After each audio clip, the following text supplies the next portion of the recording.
Welcome back. This is Voice of the Republic, and my name is Carl. Oh, I'm sorry. Are we on? I was busy looking at the other bit of Star Wars heroin. I shouldn't say heroin because that's a real problem, kids. But God damn it, they came out with an amazing Star Wars app this year, and I check it every day for today in Star Wars history. Oh, I use their emojis. They keep expanding the emojis. Now you've got not just cartoony, cute, adorable characters. You've got you got a lot of characters, a lot of Rebels characters, and my favorite additions now, which are thumbs up and thumbs down. And they thumbs up is the severed hand of Ponda Baba, and then thumbs down, I believe, is Darth Vader's little one's got the wire sticking out. But it's fantastic. There's pretty funny. There's great animated GIFs in here. There's great sound effects. So you're never, you've got quotes. You've got where are the sound effects? Oh, here they are. You got great stuff. There's a whenever you need a tauntaun, it's there. Some great little stick your head on a stormtrooper or whatever, little things like that. The augmented reality, which is the biggest disappointment. You need a poster to scan, and then you pull up augmented reality, and a little BB-8 rolls around, or a New Order stormtrooper will appear on your table or whatever. I don't know. Other than that, it's just hella fun. So recommend. nice. That's it. Speaking of recommend, since we're doing that sort of thing, I got to play the Star Wars Battlefront beta. Unfortunately, Yes. You did not get to participate because you didn't have any of the consoles since coming out on. You're still on Xbox Correct. 360, unfortunately, for the time being. But I got to play it. I enjoyed it a lot. I don't know if I'm going to buy it day one, mainly just because I don't know. Like it's one of those things that online shooters they don't compel me like they used to. And I have Fallout 4. I just bought Fallout 4 today. By the way, See that. if I seem distracted, it's because I got that beautiful game Fallout 4 on my PS4 there, and I've just been waiting to play that. So, but Star Wars Battlefront, a lot of fun. It was kind of funny because when we first started playing it, it seemed like the Rebels were completely underpowered, and it was the Imperials that had the upper hand. A lot of people were complaining about it because it was the Walker assault, because it was actually Hoth, and you would have your Imperial side, and they were on the Force, and they were trying to escort AT-AT Walkers to the end of this path so they could destroy the shield generators on Hoth. So, like in the movie. And of course, the Rebels, they're trying to protect and protect the shield generators, destroy the AT-ATs before they can reach the end. It seemed like for 2 or 3 days, like no one could win on the Rebel side. And then everyone just kind of figured out like there's these little tricks. And it turns out that like basically 3 people can win. Like if you have 3 good people on the Rebel side, and if they get the right drops and everything, you can win it. Oh, cool. Yeah, because basically an AT-AT, like on a one bombing run, if you had an orbital strike, you could do like 50% damage to this thing in like one shot. And it was crazy. So, but it was, other than that, it was really fun. It's going to take a lot of balancing, big open maps, a lot to do, a lot of exploring. Honestly, gameplay wise, it honestly felt a little bit better, but I think it's just because it's newer than the old Battlefronts, because the old Battlefronts still hold up for me, like especially Battlefront 2. I'll go back and play it to this day. But yeah, new Battlefront, tentative thumbs up. I say definitely check it out. If that's your sort of thing, you'll probably dig it. If you're a Star Wars fan, it's not in the first-person shooters, maybe. If you're not a first-person shooter fan or a Star Wars fan, what the fuck are you doing watching this show? Right. Yeah. No, that's good. It looks super hot, and I was a huge Battlefront fan. So, like, I played the first one, and then when I got my own PS2, I did have Battlefront 2, and I loved it. But I remember, like, I bought it so many years later. I was like, oh, I need a Star Wars fix. I think that's it. And then I was like, I remember flying over Bespin at some point. Why isn't that in this game? So then I had to go buy the even older Battlefront 1. Yeah. And I would just bounce back and forth between the two because there's different kinds of interactions and different kinds of maps. And yeah, loved them. So stoked that they brought it back. And so far it's getting a pretty good review. Yeah. So, Groovy. but I don't know. We might have some more about that, but probably not, because video games are kind of a hit or miss thing with us, especially with everyone being on multiple different consoles and everything. So, yeah. But you know what we are on the same page about? What's that? Star Wars Rebels. Rebels. Rebels. Yeah. So we last episode we started getting into some of the characters and some of their developments. Pretty much most of it positive. Yeah. I'm gonna pee in those cornflakes right now. Go ahead. And I don't really have a lot of complaints. And again, most of it is that this is mostly because they agreed that like you said, they narrowed the age range. So the dialogue, the character development, the plot, it's a little simpler and it's a lot easier for younger audiences to handle.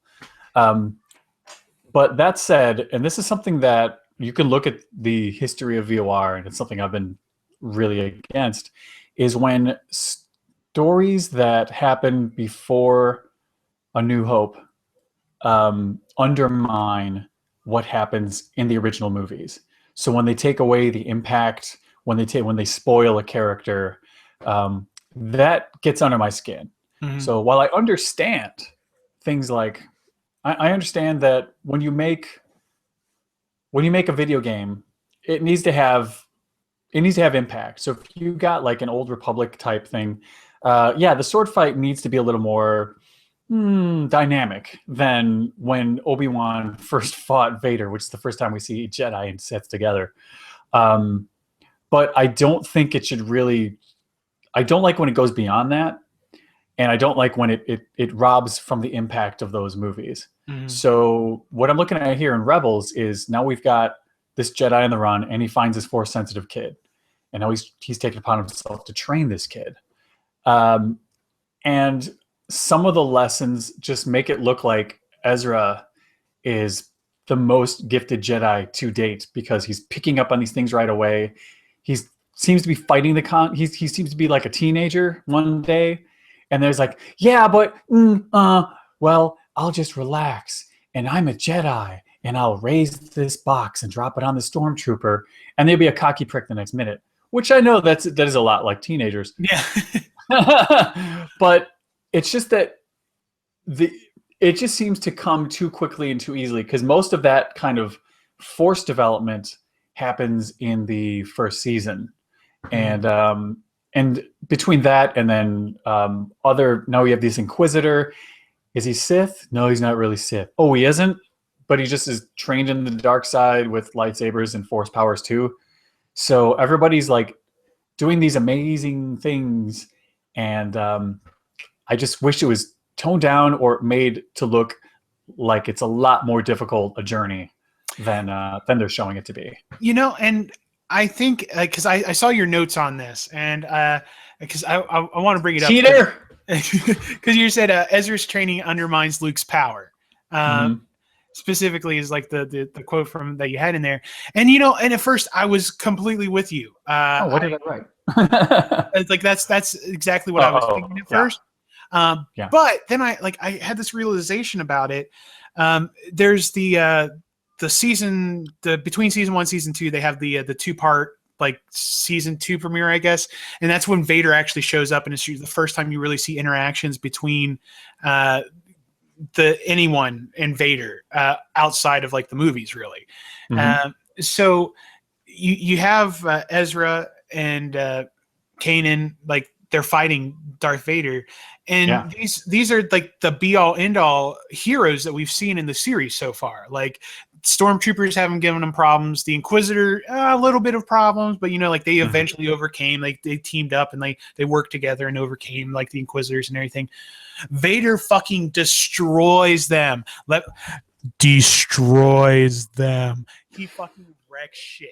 Like he just comes in, and it's like because I was with you. Like I said, like he was like, man, this seems like Ezra is super powerful. Is he supposed to be like the chosen one and everything? And it's like, yeah. It's like, man, he is really powerful. He's getting this quick, and then like he's not as good as Kanan, and then Kanan is definitely not as good as Darth Vader. So I was like, I like, even though like it's still kind of a cop out, I at least like that they put that in there and like, wait a second, we know that these guys seem like that they're the guys that know what they're doing, but no, they're not. Here's this guy that's like still getting used to his cybernetics, because you gotta realize this is still pretty close to like the prequels. You know, it's like so he's not at the peak of his power, I'm assuming, as his whole cybernetic self, and he just comes in and wrecks everyone's shit. He just pushing shit in. Because he's done that before. He's gone in and he's regulated and he's dealt with Jedi. And luckily that shows, because most of the time when he's fighting these guys, if he's not throwing around, he's one-arm sabering it. They're like, Ezra, flank him. And he's like, he's Vader. Yeah, so I mean, it's like, so at least they evened it out. Like they showed that, like, he is picking up on it quickly, and like, they do seem kind of powerful, but you know, it's like they're not Vader. You know, it's like right off the bat, they're showing it's like, no. These guys aren't Vader. It's like, and it's nice to be reminded that, you know, Kanan wasn't a Jedi Knight. You know, he never got his official master title. You know, it's like he was a Padawan. Right. You know, it's like he had a master. You know, it's like he didn't fulfill everything. You know, so it's like it's nice to see him like step up to like this guy that was, you know, a Jedi master, and just get wrecked. He just. No chance. But in the same way, like I love what that did with the story, because now we're getting into season 2 discussion now. They feel like they're on the ropes, like, because, you know, like they're quote rebels, you know, but it's not the rebel alliance that we know yet. It's just a couple of ships. They're trying to find a base. Is you know? really like, nice. Yeah, it's like, so everything is like Star Wars, the original trilogy, but scaled down. You know, it's like it's another one. It's like let's bring this in a little bit and like focus on this core group of people that are just bouncing around trying to make the alliance and everything. And it's kind of nice, you know. It's it makes the Empire feel big, you know, because you got these guys that are like they're sneaking around, but like, especially the last couple episodes of season 2 so far, it seems like the Empire is just like dogging these guys, and they like every turn that like there's an Inquisitor, there's like some Imperial agent, there's someone like just ruining their day. And you don't get a whole lot of that in the original trilogy. Like there's so many like important things going on that like the whole they mention it when the bounty hunter tracks down Han and Leia. Like, and they mention it in Empire Strikes Back, but you never see it.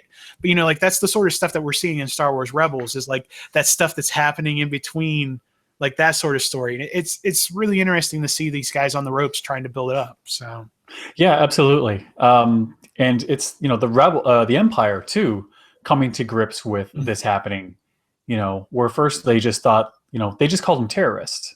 Yeah. And, to their credit, a lot of series, especially when they are going back in time, like Enterprise did, or other shows, and the new Star Trek should be careful of as well. You know, they know that what the audience knows, you know, and Star Wars has screwed this up too.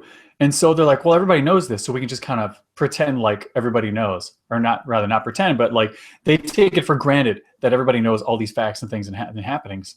So what they end up doing is just giving you all the dessert in like the first season, so that there aren't a lot of discoveries to happen later. And that's one of the reasons I dropped out of Enterprise, is that hell, in the pilot, they set up so many things to go. Most especially the transporter. Yeah. Which is like, we use that to bring boxes of shit up from the surface. You don't put people in there. What are you, nuts? No. Someone put a dog in there once. It exploded. No way. No way. Episode 1, what do? They teleport the captain. Yeah, and they nail it. And I'm like, no, you got to drag that out at least another season. And then that's your finale of like, we don't have a choice. It's untested, but you got to do it now. And they're like, I don't believe that worked, but you know what? Let's never do that again. And then save it. And I don't know if you got too much further into the show, but then it just becomes commonplace. Like they're but that's it. Teleporting motherfuckers everywhere. Exactly. You know, and it's not a big thing anymore. It's like they could have at least killed a red shirt. You know, it's like before one successful. It's like, you know, because it's funny because Galaxy Quest did that story better than Star Trek did. Exactly. You know, it's like a parody of Star Trek did like the teleporter origin story better than Star Trek did. Yeah. So, So yeah, so Rebels is doing a great job of like, again, like they're just, I don't know, they're crazy smugglers. And like, all right, obviously they're a terrorist cell, but then like it's getting worse. So they're like, only as we get into season 2, are they starting to look at it like we may have a problem. We really need to lock this down. And that's why you bring in Vader. Now, I was worried that they'd be bringing Vader in and he would be like the Empire Strikes Back Vader that we know, where it's just like, where there's a problem, Vader shows up and he kills everyone and bah. Where in the first movie, you know, he was only written to be like just like a big scary henchman. Only when he was really popular did Lucas kind of change his story. And a lot of people have argued against this with me, but I've read a lot of these books, people. It's in there. It's in the, read the books, read the making ofs. His character was changed and given more importance because of popularity. But originally he was just another bad guy, just a bad guy in an awesome costume. Because Tarkin is the bad guy of A New Hope. Exactly. I mean, he's the Emperor's hand. He's the guy who's like, hey, we have full control of anything. There's no more Senate. You know, Vader's my lapdog. So if you got a problem, we can talk to him. You know, that's how it was set up. And he's even like, Vader, release him. Like, fucking behave yourself. He's talking to Vader like this. So I like that they're operating exactly like that right now. So Vader's not leading anything. He's just another one of these weirdos the Emperor sends out. So good on them. And it's great. I really like it.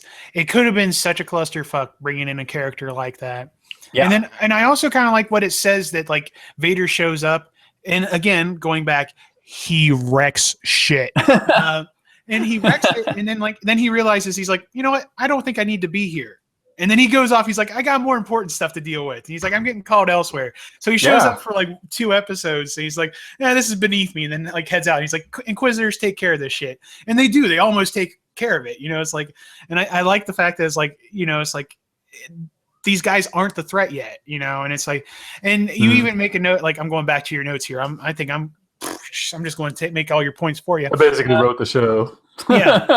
That's all right. Go ahead. Talk about the suspension of disbelief. And one thing you talk about is like that they're on one planet. Like it's the whole first season, they're basically on one planet. Yeah. But that kind of comes back to what we're talking about is like the Empire doesn't see them as a threat. You know, it's like they don't realize that like this is an organization of blind cells. You know, it's like hell, even the Ezra and Kanan and those guys, even a lot of them don't know that like there's more cells out there. You know, it's like it's Hera, like she's the only person who even knows, and I don't even know if she knows the details of that. You know, it's like, so it's growing organically, which is not something you see in this sort of TV show very often. Like they start off as this crew just doing odd jobs, and then each job gets progressively harder and progressively bigger. And now we get to season 2 and they're in a fleet of these rebels, you know, it's like that are just getting like their shit together for the first time, you know, and like, and they're bringing in some really cool characters, which we will have to hit on next time. But specifically, I want to talk about 2 characters that have come from the Clone Wars that have come into the Rebels, and I want to talk about them and how you feel about that. So let's do that. Let's wrap it up for then. For now, not then. And we'll talk about it then. Yes, right now. For now, go to vorradio.com. There you can find links to our official Facebook group.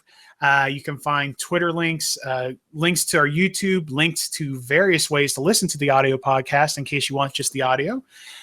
So head on over to vorradio.com, and you can also find information to give us feedback and be featured on the Republicom in segment 4 of the show.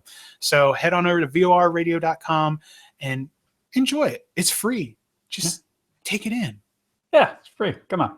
Yeah, we read every email. We listen to every voicemail, but we don't listen to voicemails until the show. So yeah, except we're not gonna judge. I'm not going to lie. I peaked this time because I wanted to make sure. And Jamie Douglas did, in fact, butt dial us 3 times over break. So yeah, he butt dialed us all summer long. Yeah. So, but we are not going to play any of the dead air because we don't have enough time for that. So no. But I didn't trust it. I was like, why is he sending us voicemails when we're not even recording shit? So I checked it out, and they're all butt dials. So Yeah, I think it's part of his strolling and bowling around Ottawa thing. I feel you, man. I can't judge. Yeah, no. Nope. I think it's a lovely way to take in nature. So yeah. Cool, kids. Then we'll be back tomorrow. More Rebels discussion. Mm-hmm. All right. Oh, total intro, outro. Whatever. I love you. Please pull around. Paper, plastic. But until then, may the Force be with. us. Wrecked.